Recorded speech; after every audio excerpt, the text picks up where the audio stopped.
Oh my god, hey! Welcome back to my kingdom of stagey isolation. If you are seeing my face for the first time, my name is Mickey Joe and I am obsessed with all things theatre. Also, welcome to my channel. It's lovely to have you here. February is LGBT History Month in the UK and I want to bring you some more LGBT historical content.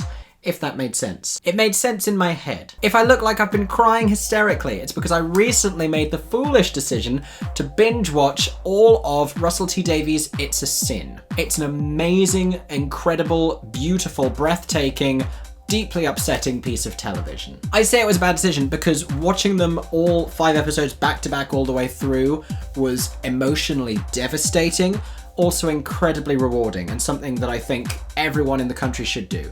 Thankfully, it kind of seems like everyone in the country is watching it. The viewing figures have been huge. I think it's Channel 4's most binge-watched series ever. If you haven't yet, go watch It's a Sin. Do not watch alone. Have someone to cry with. I am definitely going to be talking about some spoilers for the series over the course of this video. So go watch first, then come back to me. We can heal together.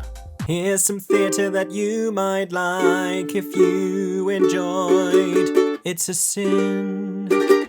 So It's a Sin is a groundbreaking piece of television from Russell T Davies that documents in all of its excruciating reality the harshness of the AIDS crisis in the 80s for the young LGBT community. We're taking the time during one global pandemic to reflect on a previous one that didn't have nearly the media coverage, nearly the public support, nearly the government support. You see this during the series, the amount of times they are fighting just to be heard, just to share this information, even among their own community to begin with. What I love about this series is that it goes beyond the perspectives of just the men who were affected by the AIDS crisis. It talks about the community of friends. It talks about the allies. Jill, oh my god, I want to be Jill. Fun side note, I did the online which It's a Sin character are you and I got Jill. Made my year, honestly. If I get vaccinated this year, that will only be the second best thing to have happened to me. So after I watched this, some of my friends got in touch with me to ask about other things that they could watch or read or listen to that would let them know more about the AIDS crisis. As something that is not taught nearly enough in schools and that we don't get nearly enough information about if you don't go looking for it, I think this is a really important, conscientious thing for us all to do, especially if you're part of the LGBT community. I think that's something we owe to our elders, especially the ones who paved the way for the modern gay rights movement.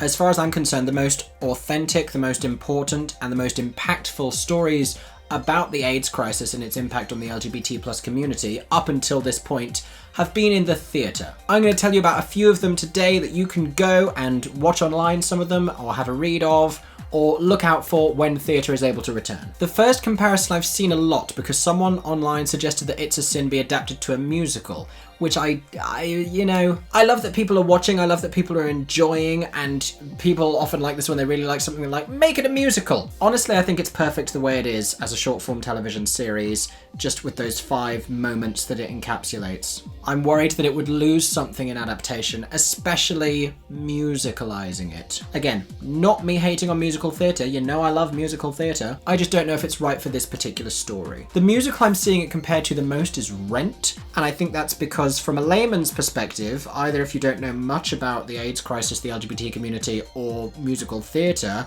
you know that Rent is about AIDS. I mean, Rent, it features AIDS. I would never say that Rent is about AIDS. Listen, it's certainly a contributory plot point. A lot of the musical concerns the AIDS crisis, how it affects different members of that community, and it has that in common, that it's a depiction of a community, how they are affected by it. There are differences in Rent because a lot of the ways that AIDS has affected the gay male community are sidelined, especially in the film adaptation. One of the most truthful and visceral depictions of a feature of the AIDS crisis in Rent is when Collins has a fight with the funeral directors on behalf of Angel because they can't afford to pay. This is cut from the film in its entirety. It's just another way that the grit and the edge of the show aren't quite present in the film adaptation. Also, any show that rounds off an AIDS storyline with carry on and live your life anyway is a positive, beautiful message that somewhat ignores the realities of the time. Another very famous depiction of the AIDS crisis is Angels in America. This is a 2-part play written by Tony Kushner. Each part is 3 acts long. It's 6 hours of just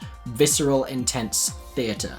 I was very lucky I got to go and see the National Theatre revival of this a few years ago with Nathan Lane and Andrew Garfield and all of those people. This depicts AIDS in a more meaningful way. Again, it's not the sole concern of the play. It also has its moments of surrealism, and it talks more about politics and identity politics and race, and there's a lot more going on as well. There's a character called Belize, who is a gay nurse working with AIDS patients, working with those who are his friends, as well as working with those who are gay men who have been closeted their entire lives in order to further their own political agendas. One of these is a real person, Roy Cohn, who was the real-life mentor of Donald Trump. A lot of the details of Belize's character and his plotlines are very factual, including the stuff that he did to secure AZT medication for people who couldn't afford it at the time. And then the heir apparent to Angels in America is another 2-part 6-act play called The Inheritance. I saw this in London a few years ago in its world premiere run in the West End at the Noel Coward Theatre. I saw it on World AIDS Day. They did a gala performance. Not knowing enough of what it was about, it destroyed me emotionally. I have never seen anything that I connected to so immediately, where I saw myself, my community, everything I believed in and stood for and wanted to be as a human being reflected so clearly back to me. This is a play that juxtaposes the modern LGBT experience with the LGBT experience at the time living through the AIDS crisis. This becomes more and more apparent as we get further on into the show. This has a lot in common with It's a Sin because it depicts a lot of acts of selfless heroism and people who dedicated their lives to supporting those who were affected by AIDS, supporting those who died from AIDS and who were dying. There are characters in The Inheritance that so strongly remind me of characters that we meet in It's a Sin, and the parallels between the two of them are completely apparent. The Inheritance sadly did not run nearly long enough on Broadway. I am waiting for the Netflix adaptation that it so richly deserves, just so I can see it again, honestly. Or bring it back to the West End, please. I'm wearing my Inheritance t-shirt today as a tribute, because I'm not over it. I will never be over it. I love you, The Inheritance. Come back to me. Another play that taught me a lot about AIDS, maybe the most important one I'm going to tell you about today, is First Time by Nathaniel Hall. Nathaniel Hall is a cast member from It's a Sin. He plays Donald Bassett. In the wake of It's a Sin gaining such popularity as it has, there's been a lot of talk about the fact that he is living with HIV and contracted it after his very first sexual experience. I think it's really important and a good thing that he was cast on the show and that he is able to speak from experience and play from experience in this way that he can. But I do not like the pseudo-tragic optics of the way this story is now being told. Back in February of last year, I was lucky enough to see his one-man show First Time at the Vault Festival in London. I was actually there to review the show. If you want to know what I thought about it, you can head over to my blog, mickeyjotheatre.co.uk, and if you scroll down, then you will be able to go and find out what I thought of that show. This is a story about someone living with it today, and he talks about his experience of getting it and sort of the inherent emotional and mental health struggle that was subsequent to that.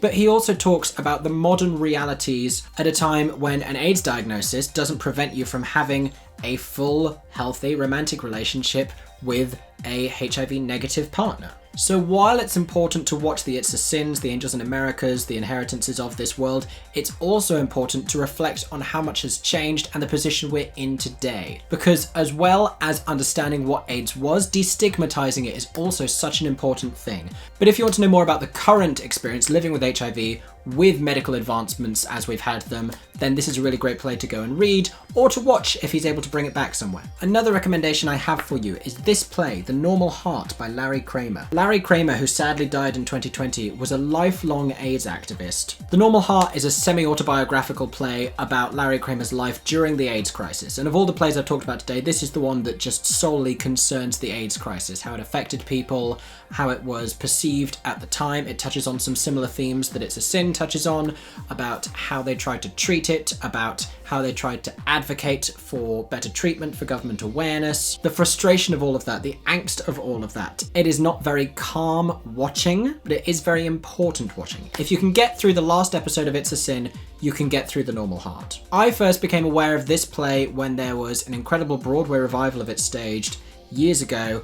It was subsequently adapted into a film. You can go and watch that. It's got Mark Ruffalo in and Jim Parsons. I've watched it. It's a very good adaptation. It is very hard going, as many of these are, and as many of them need to be, because it's a very uncomfortable and difficult and harrowing reality that many people lived through. It's not gonna always be pleasant to watch back. It shouldn't be.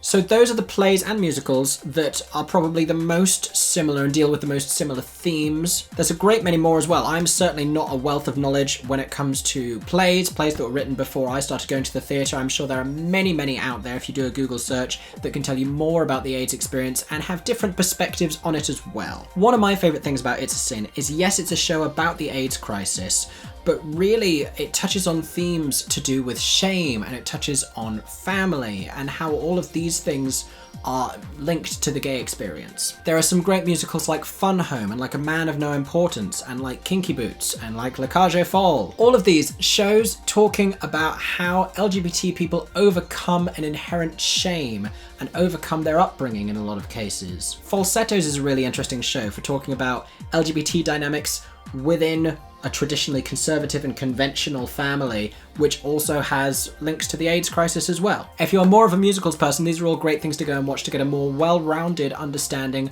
of the LGBT community historically. The View Upstairs is another one. Bear is another one. Lots of great shows out there. Go and have a look for yourself. If you have any other shows that talk about the AIDS crisis, plays that do, books that do, musicals that talk about LGBT themes, let me know in the comment section down below so you can share them with other people. I hope you enjoyed today's video. I hope you learned something, maybe picked up some good recommendations. If you have any friends, any family who also watched It's a Sin, who enjoyed it, maybe pass this on to them so they can go and check out some of these theatre things as well. Theatre things. The word is plays, Michael. Well done. If you did enjoy this video, please make sure to subscribe to my channel where there is plenty more stagey content and hopefully some more LGBT+ History Month theatre content coming to you as well. I hope that everyone is staying safe and that you have a stagey day.